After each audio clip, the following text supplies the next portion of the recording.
এবার বাংলাদেশে জুলাই অভ্যুত্থানে সেনাবাহিনীর ভূমিকার বিষয়ে মুখ খুললেন জাতিসংঘের মানবাধিকার বিষয়ক হাই কমিশনার ভলকার তুর্ক। আন্দোলনের সময় দমন নিপীড়নে অংশ না নিতে সেনাবাহিনীকে কিভাবে সতর্ক করা হয়েছিল সেটি বিস্তারিত তুলে ধরেন তিনি।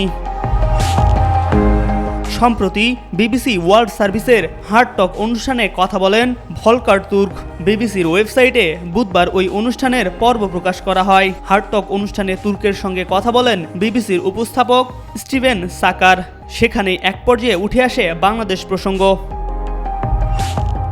অনুষ্ঠানে গাজা, সুদান, ইউক্রেন সহ বিশ্বের বিভিন্ন পরিস্থিতির প্রেক্ষাপটে জাতিসংঘকে ক্ষমতাহীন মনে হচ্ছে বলে জানান বিবিসির উপস্থাপক।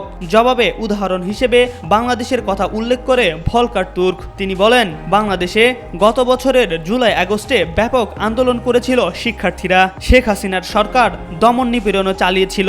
ছাত্রদের জন্য বড় আশার জায়গা ছিল আমরা কি বলি এবং কি করতে পারি।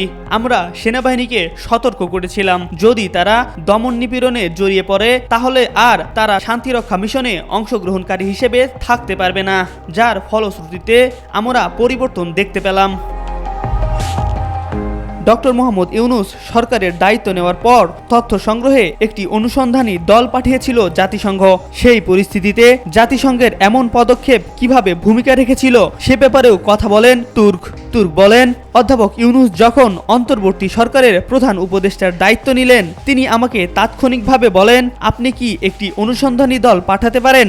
আপনি বাংলাদেশের পরিস্থিতির উপর গুরুত্ব দিতে পারেন এবং এখানে যা ঘটছে তা তদন্ত করতে পারেন। আমরা ঠিক সেভাবেই করি এবং এটি আসলেই সাহায্য করেছিল। জুলাই অভ্যুত্থান সফল করতে গুরুত্বপূর্ণ ভূমিকা রেখেছিল সেনাবাহিনী। অনেকেই আশঙ্কা করেছিল অপ্রতিরোধ্য হয়ে ওঠা আন্দোলনকারীদের দমাতে পূর্ণ শান্তিতে মাঠে নামবে সেনাবাহিনী। তবে সে সময় ফ্যাসিস্ট হাসিনার পক্ষ না নিয়ে ছাত্র জনতার সামনে ঢাল হয়ে দাঁড়ায় সেনাবাহিনী। এম আর আকাশ, আজকাল।